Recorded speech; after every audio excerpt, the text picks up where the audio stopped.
Welcome to Driven by Dreams. Today's guest, Kevin Elwell, is the founder and photographer behind Get a Headshot, a business that helps professionals show up as their most authentic selves on camera.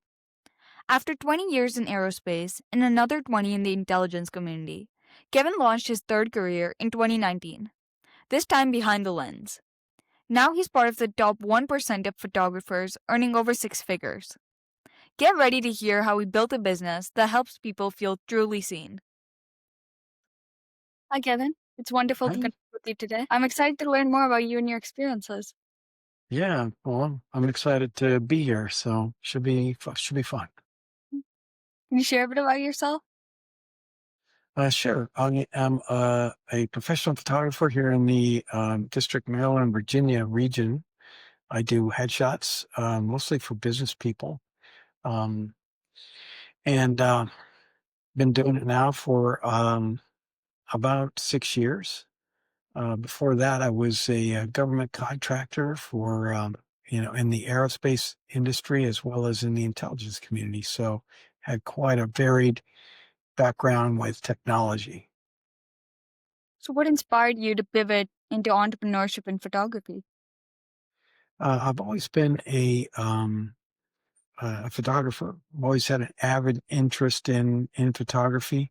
Really enjoyed taking pictures of all kinds of things, but I always came back to the pictures of people. And so I decided to try my hand at headshots, and really it ended up really being a terrific spot for me, especially since I joined a community of headshot photographers across the country. It's known as the Headshot Crew. They're terrific in terms of support. They've helped me with my artistry as well as with my marketing and my sales. So been able to kind of get my business off the ground and do some fantastic things. It's been a lot of fun. That's great. So, what advice would you have to someone who, like you, wants to turn their passion into their business? Um, I would say the first and most important thing that I've done, and this was a kind of an interesting contrast because I did start my business back in the '02, '03 timeframe, and I made every mistake in the book. I didn't focus on a particular market niche. I didn't know how to sell myself, and I didn't know anything about marketing my business other than how to put a website up there. So this time around, when I joined the community, I had a whole bunch of people that have already made all those mistakes and were there to keep me honest in terms of not making them again. And it's really been the primary difference between failure and success in that I have a group of photographers that I can kind of lean on to tell me what I'm doing wrong when I'm doing it wrong. And so it's been great from that standpoint. Um, I've really been able to have some success. I'm in six figures, so that puts me in the top 1% of all photographers worldwide. So it's been it's, What was the biggest mindset shift you had to make when transitioning into entrepreneurship? uh, a couple of transitions that were difficult was when you're I actually shot headshots for 10 years before I joined the community. And I thought I knew what I was doing. Um, but what happened was, as soon as I joined the community and asked for some constructive criticism of my work, it turned out that they were terrible. Were terrible pictures. And I look back on my old stuff and I think to myself, my goodness, what was I thinking when I put that out there? So, you really have to humble yourself in terms of how much you think you know and, find out what works in the marketplace. So I did that and was remained teachable And so I learned a tremendous amount about how to uh, get my business off the ground from the standpoint of both the artistry as well as the other aspects of making it happen. So the other big influence that I've had in terms of how to structure my business from a sales and marketing standpoint is Donald Miller. He's written a couple of books, one called Story Brand and the other called How to Grow Your Small Business. I'm currently revamping most of my marketing materials based on his formulation for how to sell and market your business. And in essence, the message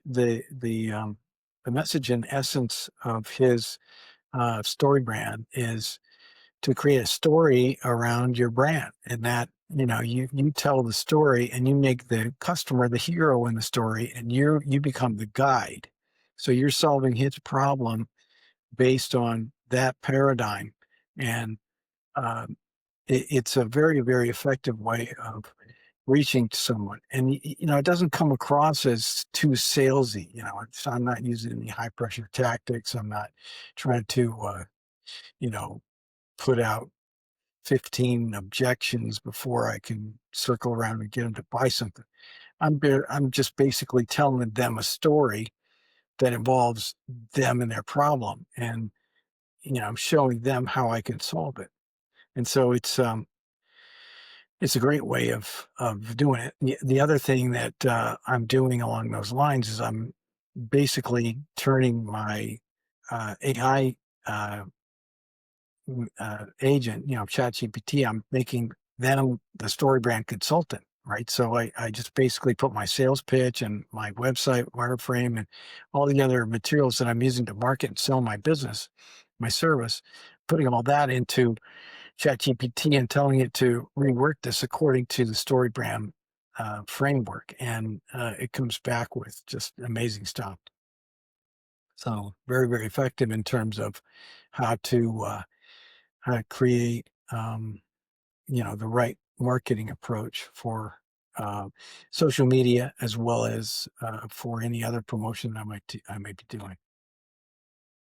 You mentioned how AI already helps you with marketing. So as as AI evolves, how do you think it's going to affect the photography industry?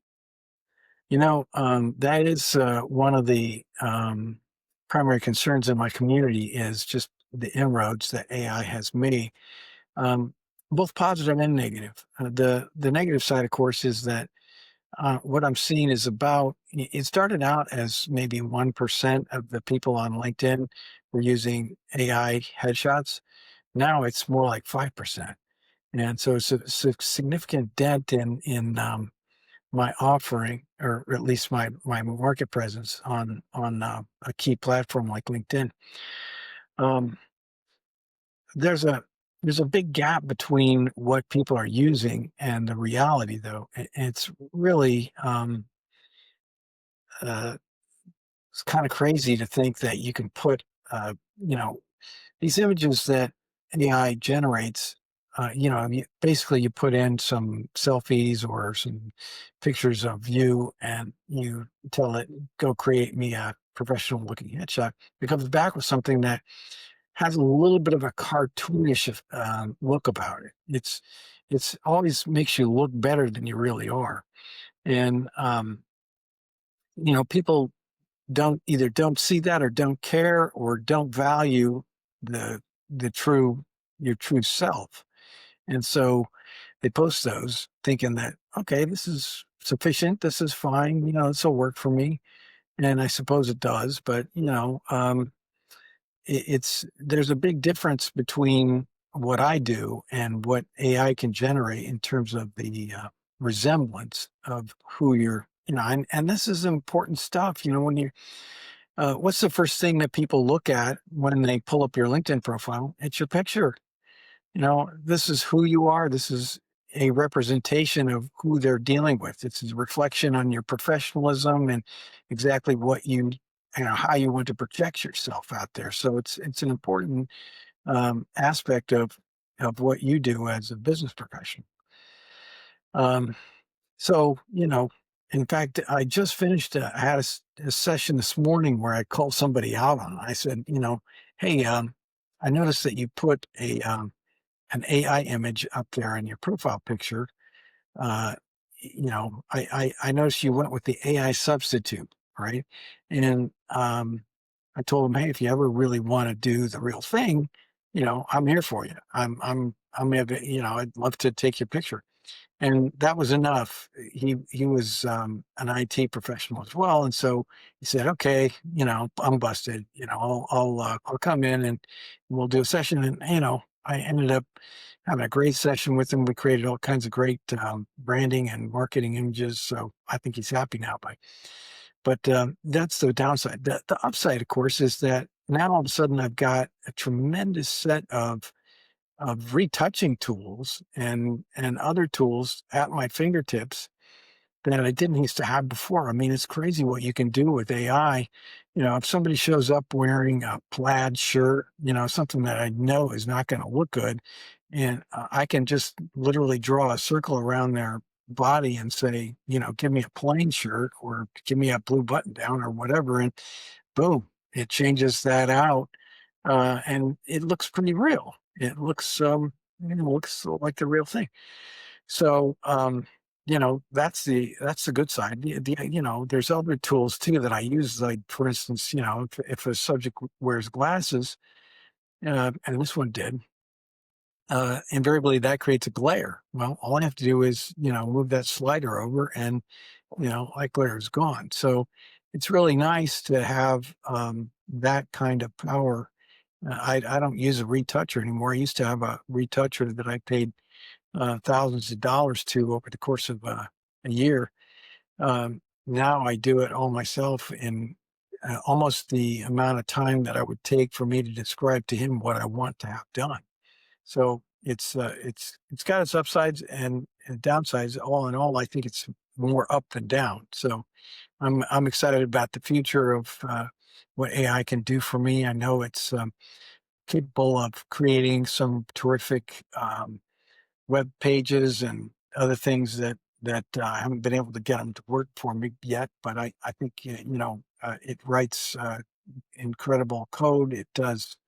It's just like having a consultant at your fingertips. So really, really nice. You mentioned how you were able to convince someone who was using an AI headshot to actually get a real headshot done. How do you get people to care about that? You mentioned that through taking a headshot, you were able to capture someone's true self. So, how are you able to convey that to someone that you can do that, but an AI headshot cannot? Not everyone values what I do, and that's a key thing. It's like, for instance, most highly technical people, software developers or systems administrators or lower level non-managerial types. They just don't care, and they don't have to care. They don't have to care about what they look like at all. But it's the ones that do care, the entrepreneurs, the C-suite, the leadership coaches, the executive coaches, the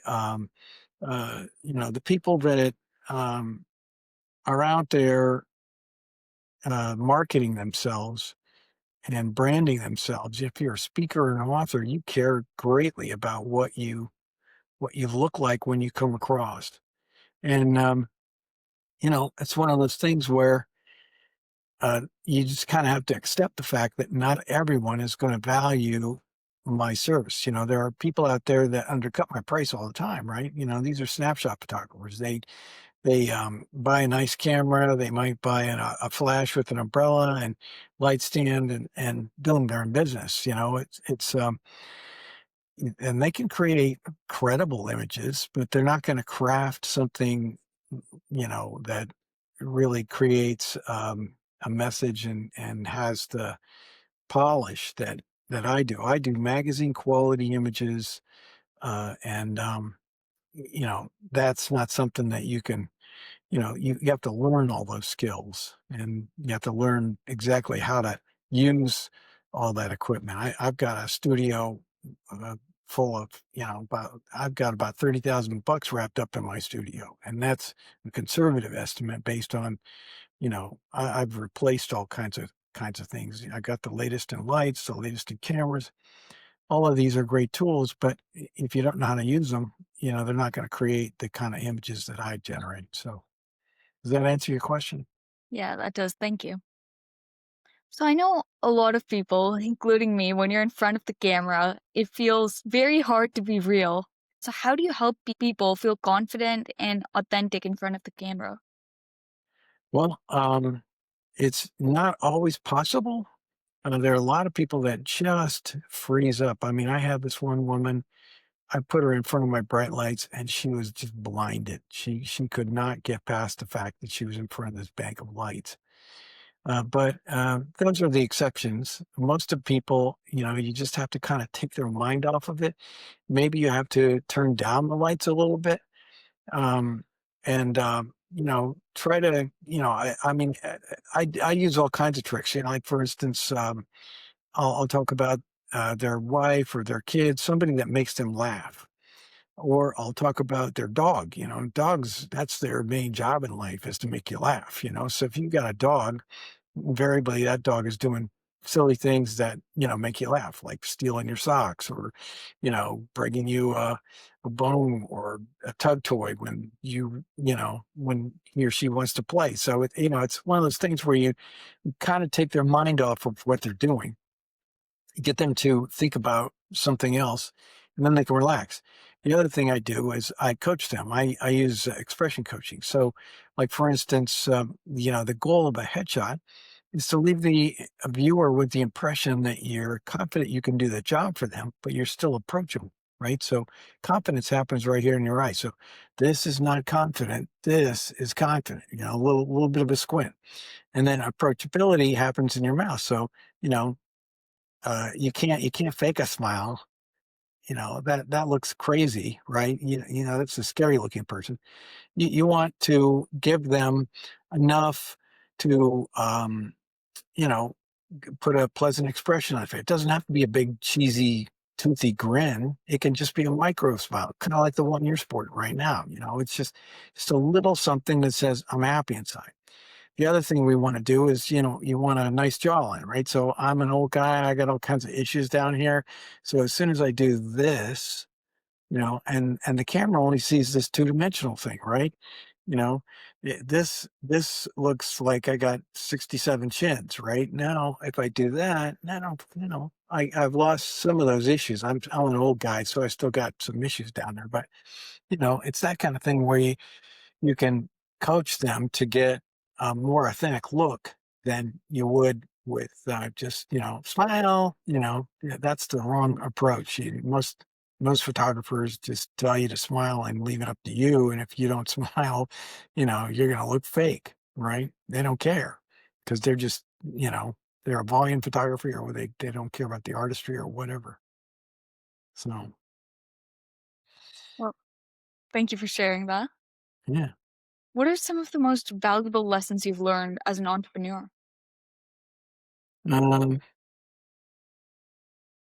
I think the biggest challenge for me is the cyclical nature of my business. I have some months where I break even, and some months where I'm killing it. And it's the cyclical nature of your business that you kind of have to be prepared to accept. You can't always, like in my corporate job, I took home a paycheck every 2 weeks. That was steady income. It was great. But as an entrepreneur, you don't get that. You have to, and especially as in my business, you have to hustle. You have to really get out there, market yourself. The biggest challenge I have as a business owner and a solopreneur is obscurity. It's a battle against obscurity. Nobody knows anything about my business. Nobody knows anything about me. Nobody knows what I can do for them. Nobody knows anything about me. And so that's the that's the challenge of marketing and selling. You have to get out there and mix it up and show your stuff and get people to know who you are. And then they'll start referring you. It's kind of a snowball effect. you'll have this guy who likes you, and then he'll tell you his friends, and then they'll, show up for a session or whatever. It's just it's one of those things where you have to build your business kind of brick by brick, and it can be a slow and arduous process, but it's one of those that can be a labor of love. And I really get a kick out of marketing my business and being successful and bringing home big big jobs. I mean, when I have a great month, oh my goodness, I'm on top of the world, man. I want to tell everybody about it. So it's great. Looking back at your multi-career journey, what does success mean to you now? Um, that's a good question. I try to keep a balance in my life. I have a family, I have a wife, I have a big house. I also have a studio in my house, so it's nice to have all of that. But if you don't devote time to each and every aspect of your life, um, it it it's a there's always a gap. And you don't want to sacrifice your family life for your business. And I always create a priority. Like, for instance, I block time to have lunch with my wife every month. We go out. It's one of those ways where we can kind of connect. We can get away from the kids. It's just a time for her and I. And it's nice to be able to do that in the middle of the day, not have to wait for 7 p.m. Friday night or whatever. I can, uh, I can say, let's go have lunch this Wednesday. And that's what we're doing. We're going to go out and spend some money and enjoy a really nice meal. Well, thank you so much for sharing that, Kevin. It's been great talking to you and hearing your story. So thank you so much for sharing your time and experiences. Yeah, well, thank you. Thank you for the great questions. And it's really been a terrific experience. Yeah, it was great. Thank you.